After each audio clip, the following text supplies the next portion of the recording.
Steve Jobs once said he'd rather fire someone than ask them to buy into a decision that they disagreed with. Most leadership advice, and I'm talking specifically about the working backwards Amazon, which Jeffrey Bezos has been on other videos that we showed on the podcast where he talks about disagree and commit. So somewhere in the podcast sphere of our back catalog, we have run up against Jeffrey Bezos and his disagree and commit. Just say your piece, kid, and then shut up and do what I say. Like that. I'm pretty sure that's the way we talked about it being interpreted. Yeah. And Steve Jobs is saying we don't do things that way. So that's that and some other Steve Jobs isms is the podcast today. The Steve Jobs video goes back a ways. Yeah. Well, some people, the only reason, like the reason to spend a little more time up front talking about it is if you bring up consensus-driven decision-making where we all have to agree to move forward, boy, you get a lot of pushback. A lot. It's almost as if people don't like being told they have to work things out. Right. Yeah. We'll deep dive into that today. It's almost as like people don't have the skill to play nice with the other children. Well, that's not what we got taught in kindergarten, so that's what we do in corporate kindergarten.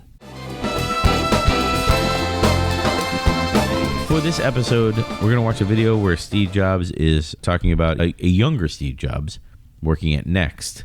And he's talking about the way that they make decisions and run the company. So let's kick over to the video. What we're going to do is we're going to watch the whole thing, and then we're going to talk about it at the follow-up podcast. It's only about 3 minutes. It's a short one. I think it's worth watching. All right, here we go. Let's play it. Ready? Let's go.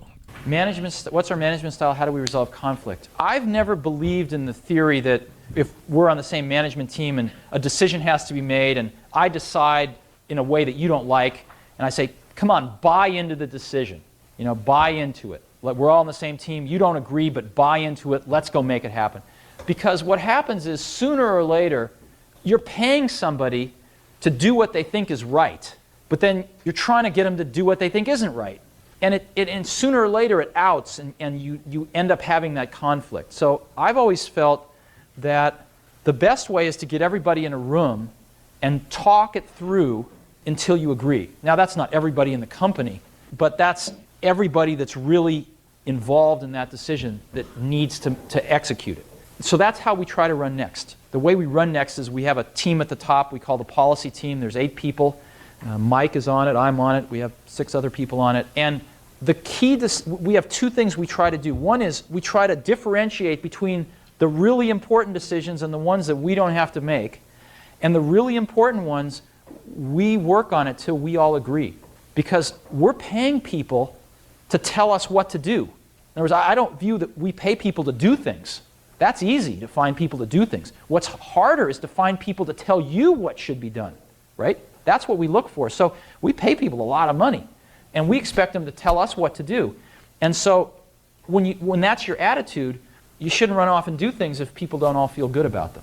And the key to making that work is to realize there's not that many things that any one team really has to decide. And we might have 25 really important things we have to decide on a year.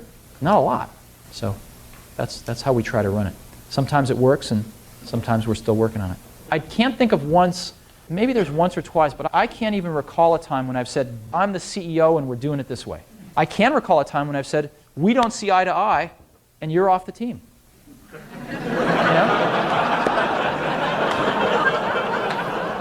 I've had to say that once or twice over a prolonged period of time when a person has not wanted to go in the same direction we've wanted to go in as a team. It's my job every once in a while to say, hey, you want to go this way? We want to go this way. It's not working. But when people are on the team, then we work it out. All right, so we just watched the whole video. The very first part of the video was him saying, hey, like the common management practice of asking people to buy into a decision, like get on board with this decision. I would say asking people is like, that's strongly worded. I mean, demanding that people, telling people. Yeah, leading people to your point of view. Sure. You asked 5 people, you're going to get 7 dissenting opinions probably, Yep. Which is not convergence that you're looking for. This is a great conversation because the first thing that I'll point out is in large organizations, when you're doing this browbeating stuff as an executive, large organizations where like the directors or the managers have like budgets and teams of their own. Basically, they can make or break your decision very easily, to be honest. All they have to do is sabotage or just not do whatever it is you're asking because they don't agree with it. Anyone who's worked in a medium large company has probably come across this, whether you recognize it or not. I don't know how well I'm going to argue against this, because his main claim is the asking people to buy into a decision doesn't work. You need to stay in a room until consensus is built and you have a unanimous decision that this is going to be the thing going forward. Yeah, that's the exit criteria from that. But oftentimes what happens is hippos prevail. Sure. But this is like a management culture that he's detailing where this comes from the top. Yeah. Which is like all agreements. This is like a working agreement from the CEO level all the way down. All agreements have to be unanimous in all teams. Done. You're not going to get much done. I couldn't even imagine a modern company, even a small company. I could not even imagine the boldness of even stating that out loud. We're just going to make a unanimous decision. It's unanimous as long as we all do as I say. Yeah, well, what you'll get is most people will just like, well, I just agreed to get out of the room. I just said yes to get out of the room. But I do have to think, if this really is part of your culture, you're not going to let people get away with it. That's a cop-out. I just said yes, but like I'm not really going to put in my best effort, that kind of thing. Or people will unknowingly or knowingly sabotage that decision, right? Because they've had no buy into it. They have no sense of ownership into it. Well, this is the culture of yes men. Yes, it is indeed. Yes, people, I guess, if we're being politically correct. Like at medium to large companies, you see a lot of this. And then this is the meeting after the meeting where people talk about stuff and go, what was all that about, right? Well, why didn't anybody say anything in the meeting? Oh, Typically at the town halls, these decisions aren't discussed so much as dictated. Right? This is what we're doing. Yeah, well, I mean, that makes total sense to me. I mean, it does. If you're going back to our Arguing Agile 201, Mastering Stakeholder Communication and Management, where we talk about the Power Influence Grid. And in that podcast, we were very tactical, where each section of the grid has its own methods of communication. So if you're messaging to the low interest, low power crowd, that's one way, one blast communication, emails, one mass Slack message update, whatever. You don't expect responses back. It's informing, as opposed to like, hey, at this town hall, I'm asking for opinions on this thing. How should I make that's not that type of communication that's happening. No, it's absolutely not. Often that kind of communication in that lower quadrant of the 2x2 comes from a mailbox. And it just says, this is not a monitored mailbox. Do not respond. It's like you're just being one-way communicated to, right? Which is also my email signature. This is not a monitored mailbox. Don't respond ever to anything on the internet. Oh, sorry. The strongest pushback that I can offer you, if I'm going to offer you any pushback at all, the strongest one is the consensus seeking that you're doing here. Like, how much time are you going to spend on that? This is analysis paralysis, Ohm. You're going to spend hours and hours and hours in these meetings trying to drive to get to a consensus. You know, what isn't my model where I'm Jamie Dimon and I just decide like everyone needs to return to office. I said so. Because I woke up angry that day and I just decided I came in the office on Sunday. There was nobody there. I got real angry and, I'm the CEO, so I can do that. Yeah, if you're looking for opinions and consensus, you take the number of people you have, N, right? And so it's basically you have so many vectors now. Yeah. You have N to the power N, basically, and you don't have the bandwidth to kind of entertain that. This is not the right type of communication. I mean, I feel like the arguing point of like analysis paralysis, I would say, first of all, like Steve Jobs is pointing out, my policy team is like 8 people.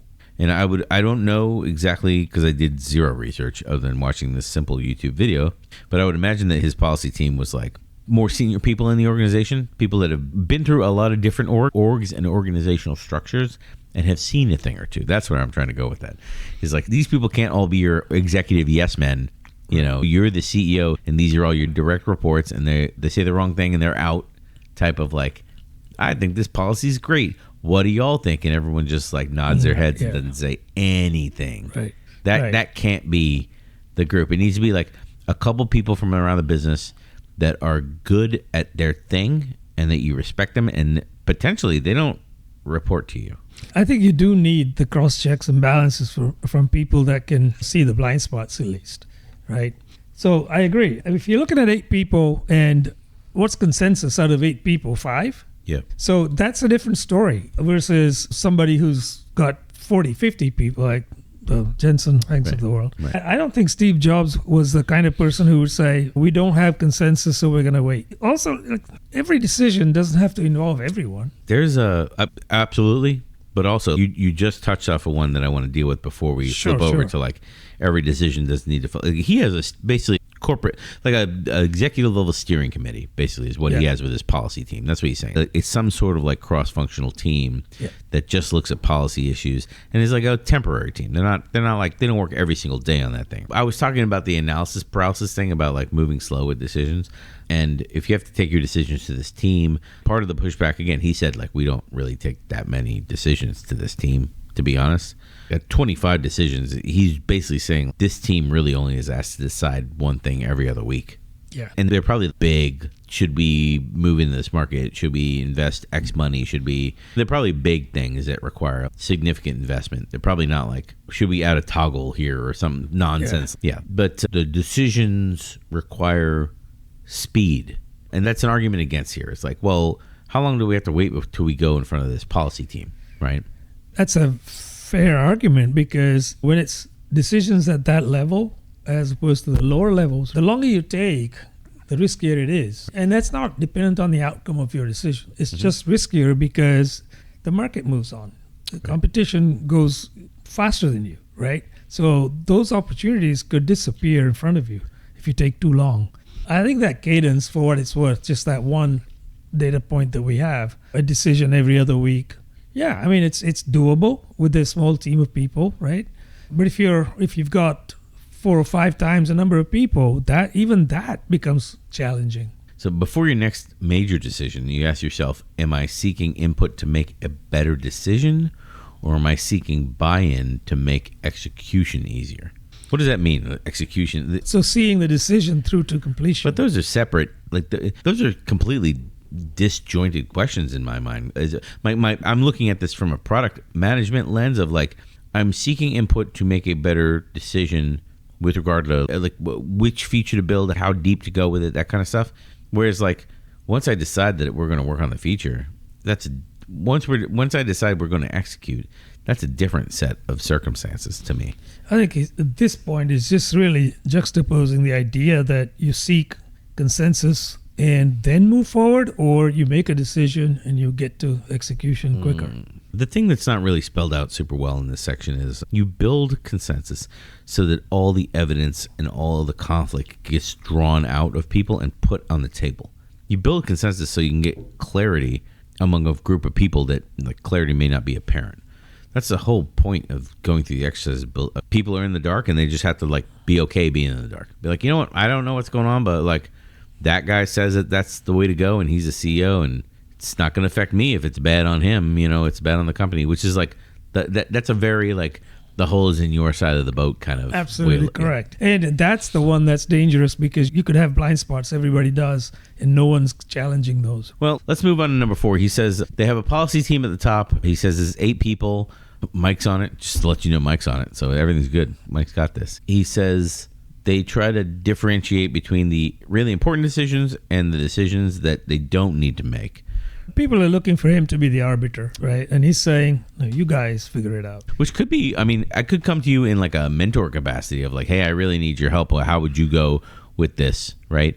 And then if this is like a mentor versus coach thing, like the mentor would just tell you which way to go, or the coach would just ask you like, well, which way do you think you should go? No, you're right. And so I think in this particular topic, decisions that are at this high level, Jobs recognized that it's better if 8 people together make those decisions. And by virtue of deferring everything else, right, that's how they arrive at the 25 a year. Mm-hmm. Those are the ones that really matter where you need consensus. Mm-hmm. Everything else, that it's lower in priorities and whatever else, impact and so forth. The power of 8 people's thinking behind the decision. Well, I mean, it's more than just consensus building, though. It's like making sure people see what others don't see, right, each other, and coming up with the best possible decision as a group. Right. Also not explicitly spelled out here is when he kicks decisions back down. Say like, look, I don't need to decide this. I don't know why you are asking my opinion. You figure it out and you bring me the outcome. I don't see anybody talking about that. It's like, hey, why are you being asked to make this decision? When have you kicked a decision back to be like, I don't see why this is even brought in front? Because I would imagine under the policy team, you have everything you need to resolve it on your own. Because I would imagine under the policy team, if that policy team is 8 people, let's pretend there's like 8 teams of 8 under, like each of those team members repping to the policy team has their own team of 8 under them. Do those circles make their own decisions of what to do? They probably do. And then I would hope they use a similar decision process as the parent group, because otherwise, oh my goodness, like what are we doing where every group makes its own decisions with different ways? And it'd be chaos. Well, it would be chaos, but also, like, let's think about what I just said for a second. Most organizations are exactly like I just described. Yes. It's like random decision-making processes. That's right, I said processes because I like saying it that way. And like random like fiefdoms around the business where like some groups do it by consensus, some groups have a dictator. Yeah, no, you're right. The larger the organization, the more variation you're going to get in this, right? Yeah. But you'd like to think that if senior leadership are following this model, that other people would emulate that, right? You would like to think that. In practice, you and I both have seen very different outcomes out there. I like the success breeds success model. I do like that in theory. The problem is when people start getting busy and get stressed, like contract renewals and customer negotiations are up in the air, like everyone gets stressed and they all revert to all their worst practices. And it's the excuses that make me smile. Oh, we're different than that group. Right. We're nuanced. We can't learn anything from them. Like focusing on understanding the other folks' perspectives when you're trying to build consensus. It's like empathy for other people. Obviously, we can't get anywhere with that skill. If you're practicing it in your own teams, doesn't that make you better with customers? Like, I would think practice makes perfect. I would think that a lot of people would be on board with that. Yeah. When looked at from that lens of, listen, I'm not making this decision for you. I suspect I know what the right decision is, but in lieu of like leading you, shortcutting this process, I want you to go back to your team and figure out what you need to ask to get the right answer, and then bring your consensus-driven decision that you all agree on back to me and tell me what it is.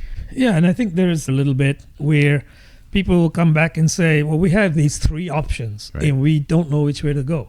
You be the arbiter, right?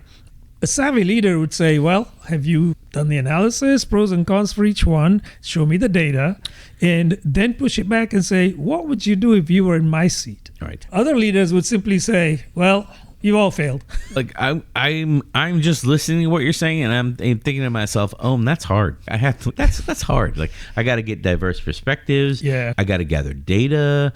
I got to go potentially do surveys. Hopefully, they're somewhat educated guesses. But yeah, you're right. Absolutely. That this doesn't happen to the degree it needs to. Right. The diligence on this. And the funny thing is, if we take all of this out of the equation and we just go back to like, if you build the muscle that it takes to actually discover things and make decisions via consensus, like he's describing in this segment. But that's a muscle that you're building, and the stronger you get at it with your team in place, again, assuming the team doesn't change like his team of 8, I'm assuming doesn't change I shuffle people on the team every week or whatever, or every month or whatever. Yeah. I'm assuming they stay generally the same for a long period of time. You're building a muscle with the team where they can make decisions and they go through the normal process. And part of the reason might be that the lower you go in the organization, the pyramid, the more churn you're probably going to get. It's just a volume thing, as opposed to less churn, and those people in turn acting as leaders and basically just instilling that model in their subordinates, which hopefully will do the same to their subordinates. Yeah. So if you have a lot of churn, that's very hard to do. The more you do this and drive towards consensus, the more you build a conflict resolution skill among this team. And again, if the rest of your teams are mirroring this style of consensus driving decisions, the rest of your teams will work through this conflict resolution skill in their own teams. So like the whole org together advances their conflict resolution skill when it comes to making decisions.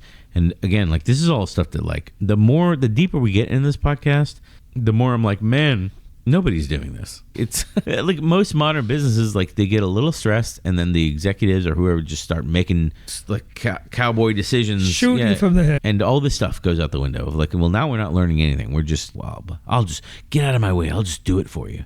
with whatever information they're equipped to make that decision with, which is usually inadequate in some way, shape, or form, right? Yeah.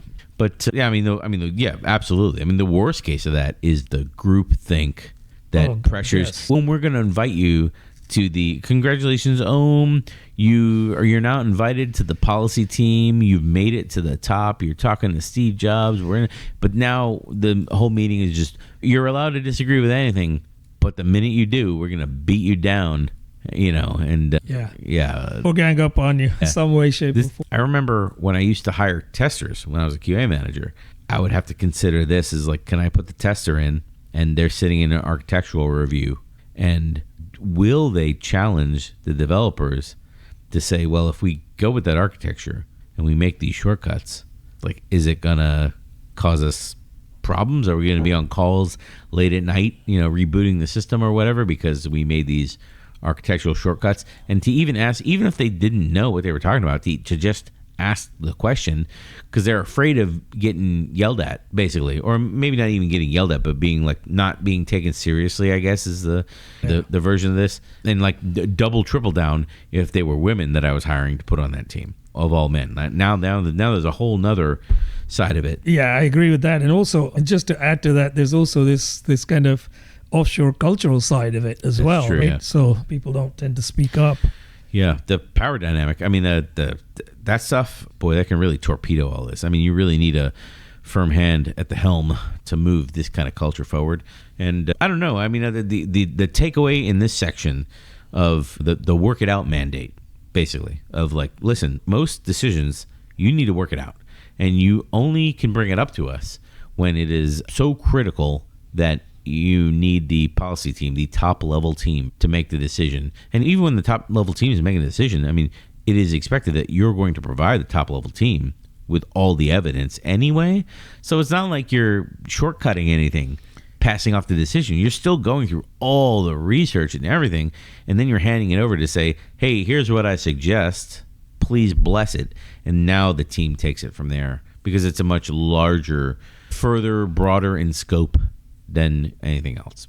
Yeah, I think the power dynamic that you referred to also plays into it, right? At a certain level, you're not allowed to make those decisions, but your input might be solid, but you're afraid to speak your mind because you think you get ridiculed or just basically run over. Yeah. So here, you could beg the question. You could say, if we make this decision, this could happen. But on the other hand, if we make this decision, that requires you to have done your homework. I wonder if you could bound your decisions by if we're gonna, I already invoked Jeffrey Bezos on the podcast. So if we're gonna invoke Jeffrey Bezos again, he has the one-way versus two-way door decisions. You can just back out. So the worst that you spent is like a sprint exploring a thing, and then you throw that work away and you go back to what you're doing, and nobody really cares. You're the only ones that knew that we really wanted this thing to work and it didn't work, but nobody else cares. Really.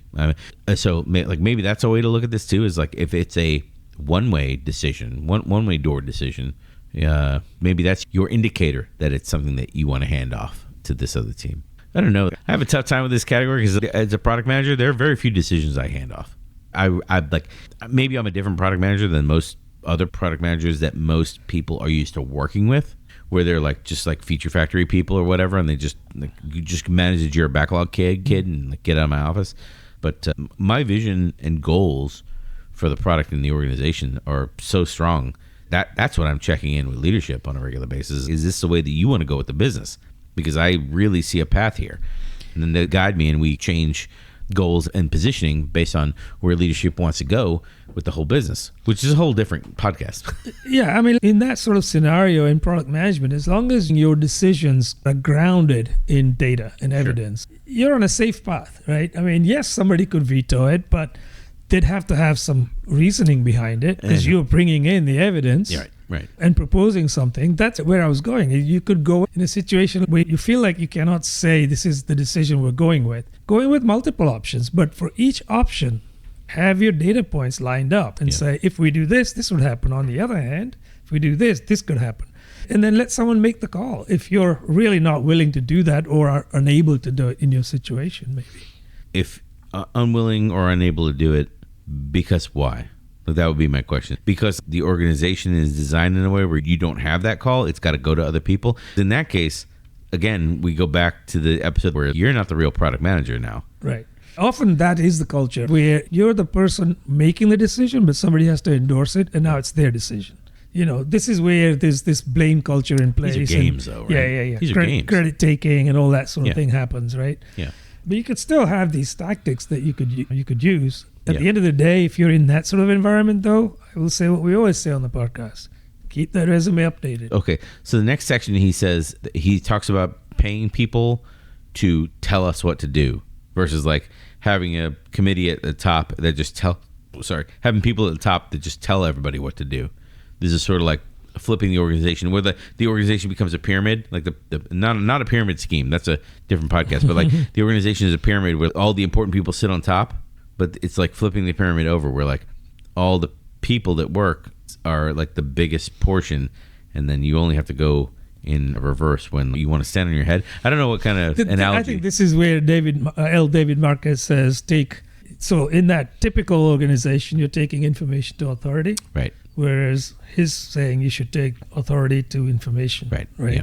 That's what you're talking about. Steve Jobs, in the video we just watched, he says we hire smart people, and that means that we're paying them a lot of money to tell us what we should be doing, because it would make no sense to get top talent and pay them top dollar and then tell them to do all, because they're supposed to be the smartest people, and he's going out and getting the smartest people in Silicon Valley, and so he's basically trying to fundamentally change this traditional power dynamic in corporate America.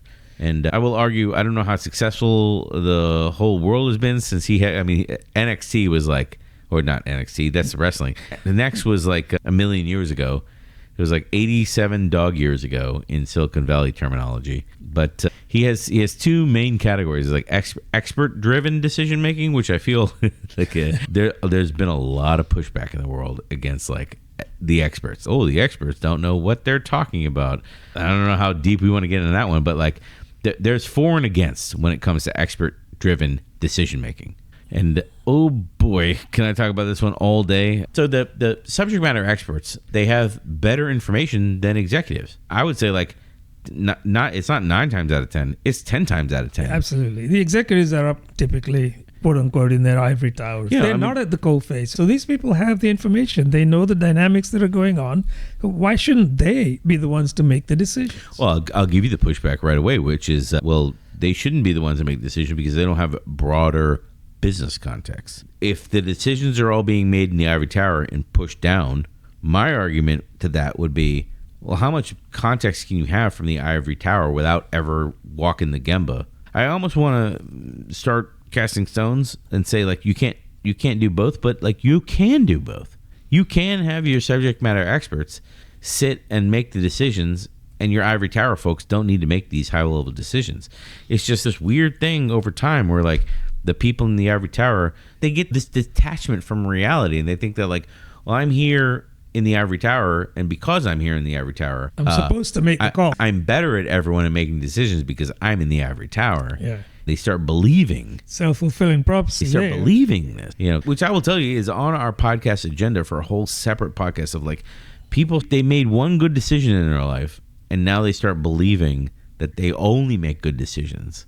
It's like if I went into a casino and I won at the roulette wheel one time, and I just started saying like, I never lose at gambling.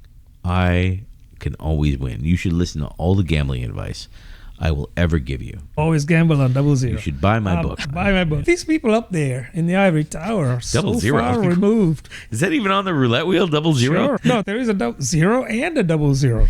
Don't ask me how I know that. We may have gambling problems with the podcast. Send help.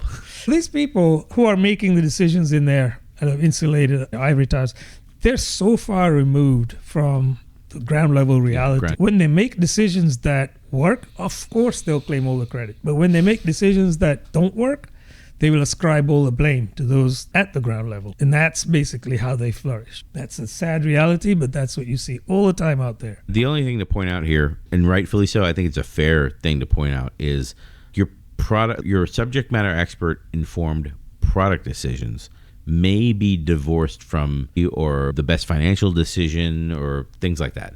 It may not work for the business. because you haven't necessarily tested business viability, right? Is like, hey, this is the best thing, but will people buy it? I think about this all the time for media products right now. You don't want to be in the newspaper business right now. It's just a bad business right now. I mean, I'm not saying you can't succeed. There are successful journalists and stuff, but that's a tough business to be in. Yeah, absolutely agree. I mean, we could go all day on this. So I have a publishing systems background. I can tell you, the newspaper industry or the printing press industry, really, it's magazines, books, newspapers. They kind of didn't see the writing on the wall that the newer generation prefer to consume information in different ways. The print media is not it. I mean, I remember well in the old days with newspapers being that thick on the weekend, full of job ads, right? And now they're a very slim form of their former self. So coming back to this against on the expertise-driven decision-making, we're kind of taking different points here, but strategic, tactical, or what's the third one? Financial, those kinds of decisions. It's not a black and white that these should be decisions made by those that are up there in leadership or those that are in the middle tier, those that are lower down. I think it's a case of let people have the empowerment they need to make the decision and then trust them. Will they get it right every time? No, but then neither would you if you're one of those execs. See, that's a lot of work, Om, and I don't want to do that. I would just want to make all the decisions. Like what you're outlining, just think about, I mean, honestly, I'm just trying to think about how I've never seen them outline a good strategy for how the business can divide these decisions that need to be like, okay, this is a team level decision. This is an executive level. Even the Steve Jobs thing that he just talked about, he's like, well, I got the policy team and then I got everybody else. So he just broke it up in the simplest terms, right? And he's like, well, everybody else can make these decisions in the business and it just happens. But only the most important decisions for the whole business get made by the policy team. I'm assuming that the policy team is making like important strategic decisions, business partnership decisions, that kind of stuff. Well, we're going to partner with this other company and let them do something for us or whatever. Major investments of capital type of decisions, right? The most impactful type. So there's some kind of framework in place at the company that says you could go into the CEO's office, draw two big concentric circles on the wall, and on the left it'll be like policy team, on the right it's like everybody else. And the everybody else category is basically saying the CEO doesn't get involved in these decisions. And then you'd start writing inside the circles the types of decisions. Investment. Every company I've ever been with, they have like the big thick HR guide that you just like sign when you start with the company and you don't read the whole thing. And then in the circle on the left where you're like things that have to go through this strategy team, which again is not just a CEO making decisions. It's a team that's like chaired by the CEO or moderated by the CEO or facilitated by the CEO. Right. What are the types of decisions? Big partnership deals with other companies, expenditures over X amount of dollars, orgs that are at the director level. If you're a CEO that's like, I want input on these things. And then everything else, you don't need to spell everything else out. You just say anything that's not in circle number one. Don't spell it out. And then if something pops up and is like, oh, crap, I didn't think about this and I really should have had, then add it to the circle. Add it in. Yeah. So I think it's a very simple model in terms you described it, right? Even if you had more than two circles, it doesn't matter. It's a simple concept. Fundamentally, what lies at the bottom of all of that, though, for this to work is trust and empowerment. Without that, none of these models work. Yeah. If you're the type of CEO that has to have their hand in everything, at least I need to know. Why do you need to know? What would happen if you didn't know that? That's a low-level decision. Yeah. So just let them do it. Well, I mean, you're running all over our different podcast agendas for different podcasts. Because again, like I understand what you're saying, but in reality, I've been with CEOs at growing companies that just freak out when you say like, you don't need to know that. Fear of the unknown. I don't know. Right. They do. Like, I ran the company when the company was 20. I was when I was on contract doing product management. I was the first product manager, and I was coupled with the CEO. I worked directly for the CEO. I mean, there were directors and stuff I could have worked for. Yeah. And they weren't quite sure if the role was like permanent for them, so they got me on contract. And they weren't sure whether they want to park the role under operations, under the CEO, under CTO. They didn't know. So they just parked me as a C-level employee. Advisor, maybe. Yeah, advisor. Yeah, that kind of thing. And the CEO was involved in every decision. And I mean every decision, right? Down to like customer calls, customer support rep picked up the phone, something happened or whatever. And then like the COO who is in charge of like customer support in that whole department or whatever would talk about it at the staff meeting, and then we'd be talking about a specific customer call or something like that. And because the customer wants something out of the call or whatever, now the CEO is involved. Now the CEO is involved in like UI UX design and like database architecture and stuff like that. But we put our empathy hat on because at one point it was the CEO and like an offshore development team that he was funding out of his pocket, and like one or two customer sales folks. And that was it. So he was used to being in every decision, and he just didn't know how to transition to a world where he wasn't needed. It's almost like I hear people that retire and they feel like, I lost my purpose in life because I don't have to work every day. Yeah. You know, it's that type of thing. And that was an eye-opening in my career, because it was about learning to let go of stuff that, number one, you really have no control in anymore. Right. I mean, you're the CEO. You can come in and muck around in things and make a big mess. But like, are you really helping resolve things? Really? If you think about it, are you really helping resolve things? You're not. I think that's a very common phenomenon with organizations that are growing, right? It was one thing when the CEO, or typically entrepreneur or founder, they started the company, it was small enough, and now you're growing and you have to have mid-level managers that you have to empower and trust and let go of those things. Executive postpartum depression is a real thing.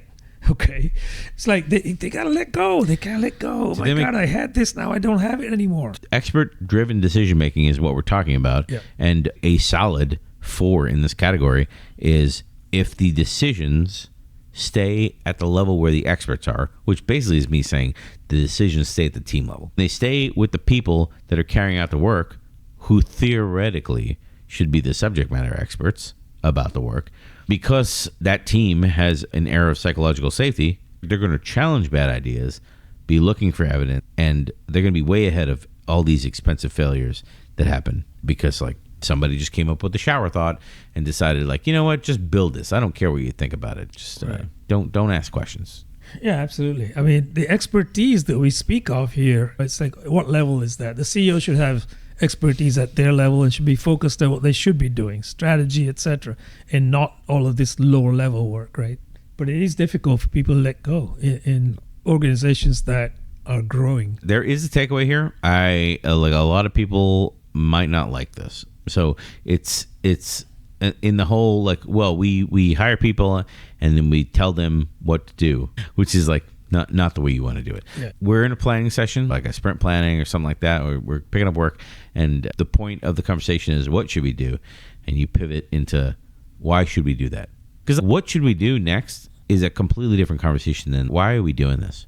Exactly. I definitely do coach the product managers and product owners to bring into the team the what, but also the why. Because given the why, they can challenge the what, and maybe if not challenge, at least come up with more innovative ways to meet the actual need. Because these are smart people. Let them figure it out. But yeah, definitely do that. Don't just dictate to them what needs to be built, because you've already got so much built in terms of assumptions into it. I already know what to build, so just go build it. Yeah. And then he said that that team, the policy team, the team at the top, right, they probably only make 25 decisions, truly important decisions per year.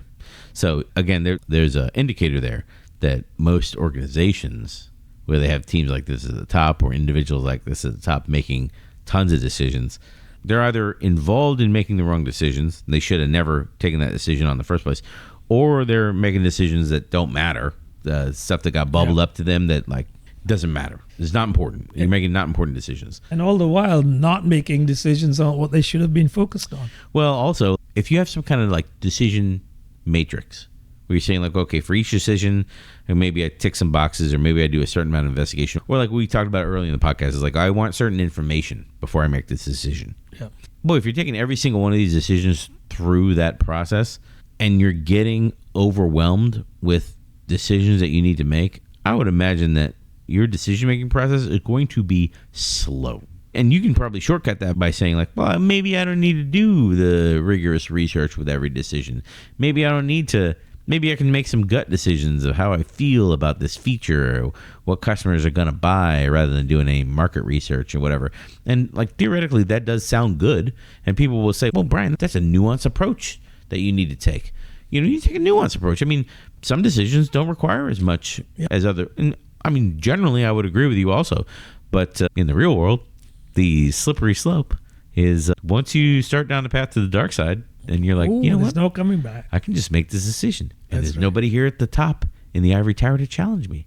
I think I'm great. You didn't execute well enough. It's you. Look at me pointing fingers. Look at me. So if you're one of those people who are increasingly having more and more shower thoughts about your decisions, maybe that's something you need to think about. All right. Think about your life. That's what we're Yeah, saying. yeah. Oh man, 25 decisions. I mean, that number obviously is arbitrary. Like he's just throwing out a number, right? It doesn't matter what it is. But even if it's like you need to make a potentially business altering decision every 2 weeks, that actually seems like a fast pace of decision making to me. Yeah, if you're doing the groundwork before making that decision, I agree. I mean, in some cases, you can make decisions a little faster, but in most cases, 2 weeks is not out of the ordinary, or maybe you need more even. So it wouldn't be a rule of thumb that you have to make a decision every 2 weeks. It might be some decisions could take you a couple of months. Yeah. Because you have to do all of that research and groundwork. Yeah. I mean, I kind of like the Venn diagram of where we get involved because it's like a clear mechanism for who makes what decisions. I mean, that right there speeds up decision making. Like, At least people know their circle, right? So Right. literally in this case, the Venn diagram. So they know that if it's a decision that they should be making, they own it. If not, then they make sure that someone else owns it. His last point in the video was like, sometimes it doesn't work out, and we can't come to a consensus because one person is not aligned with where the team is going, and then we got to basically put that person off at the next island and basically maroon them. I mean, when consensus fails persistently, the solution is not compromise. It's removing the people that don't align with the direction of the team. And again, that assumes that you have a direction of your team and you're not just firing people that don't agree with you personally. Like this is the whole podcast here that we're hitting at the very end. And I left this to the end so it didn't dominate the podcast because this is the one that I see people mess up the most. I mean, look, if you don't have a good, sound framework for this becomes basically a scapegoat thing, right? The person who dissented the most, maybe they weren't even violently disagreeing, but they were bringing up valid points to consider. When the decision, whatever it was, went wrong or goes wrong, you're going to say, that's the person. Yeah. And vote them off the island. That's terrible, but that happens. So in this case, two things happen. You make the wrong decision, blame someone else, but the company still suffered. That doesn't change. That might be if that person was good, you lose some good people in the process. Yeah. Well, the worst part of this is that now we're playing Survivor, where we got to outwit, outplay, outlast. This is the executive team in most places, to be honest. Yeah. You're just like trying to say the right things to maintain your spot at the top of this guy. You're just playing politics now, trying to go along with decisions that people like, and you're not really, that's not the point of this. You're undermining all of this, just trying not to get kicked off the team. But if I'm not going to look at this from the cynical view of you're just co-opting all this language and you're actually making a decision and browbeating everyone, which we said earlier in the podcast. Yeah. So Yeah. I probably shouldn't even brought this up. If you're going to do this in a positive manner and you're going to take everyone's contributions seriously, there's a level of psychological safety that has to be established at this team. Yeah. I don't know. This is the toughest category for me because I've not seen it in my professional career done well at the top tiers of the organization. It's rare, I have to confess. It is rare. You're always going to have people that philosophically disagree with things. Yeah. And unless they have a backbone, if they fold and give in under protest or whatever, that's one thing. But if they stand firm and they are booted out of the company, which is what we've seen, I'm sure. If you work for mid to large companies, you've seen people leave. And it's the same text. You get an email saying they're no longer with the company. Right. Wish them well and thank them for their endless service. And they're dead, and we'll never talk about them again. Yeah, sad. I mean, Very look, so I could see this work, but there's some guardrails here. Like it's like this group generally has to be stable over time. So like I won't believe you when you're saying we make the most important decisions with this group at the top. I won't believe you if this group changes all the time. I won't believe you if like the first time someone is looked at as like, well, Brian always dissents when we say we're gonna take on more debt here at Instapot and we're just gonna keep leveraging debt and whatever. And Brian keeps saying like, how are we gonna pay this debt? What are you worried about debt, Brian? You're not getting a team paid. player, You're not Brian. a team player. That's the majority of my experience. That would be my first question. If I'm actually looking at this, is how stable is this team? The team could be stable for long enough to persist, especially if you see these other signs like they're always blaming others. But they're still going to be around for a while. But every time something goes wrong, they're blaming others. So they could be around, that's fine. But are they really helping the company? Are they really doing the right thing? And do you really want to stay there? Those are the questions. So let's bring this one home with probably the topic that I hate the most, which is scaling. So Steve Jobs at Next, a million years ago, he had 8 people on his policy team, right? And now we have all these scaling things and scaling methodologies, and we have global companies and whatnot. Is this even possible to scale a decision-making framework? I mean, that's basically what we're kind of landing on in this podcast. You have to have some kind of decision-making framework with some kind of boundaries, and people need to know what the boundaries are and know their part of the boundaries, and then everyone just needs to know. So, I mean, if you've got 1,000 people in 10 different time zones, is this possible? Possible, yeah. Probable, no, I would say. If you are experiencing these sorts of issues at whatever scale you're at, if you're scaling up from there, those issues magnify. Right? They become more critical, not less. So you've got to figure this out. And it ends up being one of two things. Either it's completely chaotic across the board, which is not a good, healthy environment, or it becomes more like what Jensen was saying, right? The decisions are made by somebody central or a group that's central and passed down. In a scenario that you just described, where you have a company that's across multiple time zones with different regulatory environments, et cetera, wouldn't it be better to trust people that are closest to the source to make those calls than have those policies created that are universal policies, right? I mean, how often do we see that in large global companies? I mean, I'd rather just tell everybody what to do and write the Roman Empire has established a dictate to you on this date and just cast it down. And then as you're talking, I'm thinking of all the potential pushbacks that I could say. Yeah. Well, it's how we can't get we got all these time zones, and we're all super busy, and we're all stretched thin, and we got these profit margins and whatnot. You know what I mean? There's a lot of excuses here. Yeah, right? Excuses, and these excuses are challenges that you describe, but they can also be, we want consistency across the board. We're just going to dictate that from corporate on down to everyone else. So there's many different forms that this takes. A little bit of Jamie Dimon's rant had to do with this. It's sure. Yeah, look, I'm in here on Saturday, whatever he said in the video. I'm in here on Saturday, and I'm working my butt off, and I don't see any of you in here, and I don't think you're taking it as seriously as I'm taking it. That was part of his rant, is right. You guys can't get together and make a decision, but I'm in here on Saturday, and I don't see anybody, but you tell me you're really busy. Part of that rant, which was completely misdirected, he was missing the point. But what we're saying is you can't cut out time that is set aside to where if you need to use it, you use it to make important decisions. I do this for refinement. Everybody at my current company, for example, I have run refinements on Monday for years. And people still come up to me and is Brian, I don't understand how decisions get made in your product line. Yeah. I mean, look, in some cases, this is going to happen. It should not happen, however, or it should happen way less frequently the higher up the organization you go. You've got fewer people, and the decisions have bigger ramifications. Right. So this excuse about, well, we're in 8 different time zones, we can't get together. These are serious decisions. You got to be meeting at least quarterly in person. Sure, yeah. So what excuse do you have right now? I mean, of course you can get together if you want to. I would also say there should be a way for you to put the decisions that need to be made by that group on that group's board well ahead of the decisions that need to be made, because you got to be asking for evidence to be. I mean, sure. You know what I mean? You got to be prepping. You can't just walk into a meeting and be like, "We need to make a decision about this," and everyone's like, "What are you talking about? What is that decision?" This is the first time I'm hearing about it. Yeah, those types of decisions may happen much, much lower down in the organization where you have to react quickly. But yes, these strategic type of decisions, you're right, they're not done in a snap. Yeah. Well, let's hit some great quotes that we wrote down before the podcast started. So it says, every time you ask someone to buy into a decision that they think is wrong, whether they tell you they think it's wrong or not, because again, you're browbeating them or whatever, you're essentially paying them to lie to you. So I like paying people to lie to my face. It's fun. It's fun because I get to act surprised when the strategy fails. Oh, I'm so shocked. I thought you had my back. That's right. That's what happened.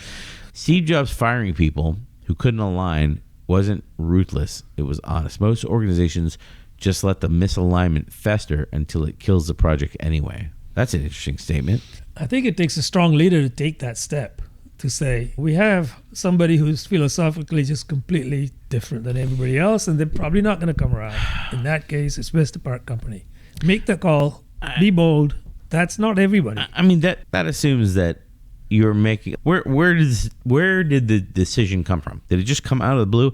Most business decisions don't work like that. There's some sort of build or some sort of like funding that goes into a thing, and then a thing kicks off and it goes in a particular direction. Like, you can put somebody on the project or on the product or on a line of business or whatever that is well aligned to where it's going, that you probably are not going to have this problem. This problem would happen, say, for example, in his model where you have a team of 8 and you get this one person who's just not going to go along with anybody else because they just fundamentally are different. They think differently. They will not come along. If they don't, what are you going to do? So in that case, you're not looking for perfection. You're not looking for all 8 to agree. Consensus doesn't necessarily have to be that way. It could be majority decision. Everyone agrees for the most part. Out of 8, what does that look like? 5, 6? Yeah. And run with it. But if that person is repeatedly always going to be obtuse, at some point somebody has to decide to say, this is not really aligned with the way we work. Yeah. So give them an option to leave. I like it. That's my middle name. Or obtuse. encourage them to leave. Yeah, that's right. That's right. Yes. Encourage them quickly. Yeah. There is some very tactical, usable stuff that came out of this podcast. I mean, the drawing of the circles and putting what decisions that you need to make. Like, what decisions are that you require to be made at the most senior level, if you can only do it like that. That's one thing you can do. I don't know if I would suggest it at like a middle management layer where you're playing this game of like, this goes above me and this is mine and this is yours, and because now you're playing like the shell game of decision. Yeah, that's decision volleyball. I don't like that. But I like it at the highest level in the organization. I like that one. I like doing a proof of concept by picking a decision that you've made recently and deciding like, hey, did I need to make that? I like that. But generally, I'm pretty aligned with the 3-minute Steve Jobs clip that he just played. If for nothing else, is that you don't have the illusion of participation and alignment. You really have alignment. And that assumes in that meeting where you have the team of 8 or whatever people he had, you can draw out the resistance and the conflict. You have the safety in that group to draw all that out and really put it all on the table, and then use it to go through evidence to make an informed decision and a consensus and to drive consensus. Yeah, I agree. I think one other finding for me out of this video was the fact that not all decisions have to be made. Right. Some can be deferred, some can be delegated, some can just be, entrusted. Like you make the decision. You don't need me to get involved. Mm-hmm. So, I think those are the key points out of this one today. All right. Well, this one's another one for the record books, so... Yeah, and if you have decided to stay with us until now, make sure to like and subscribe.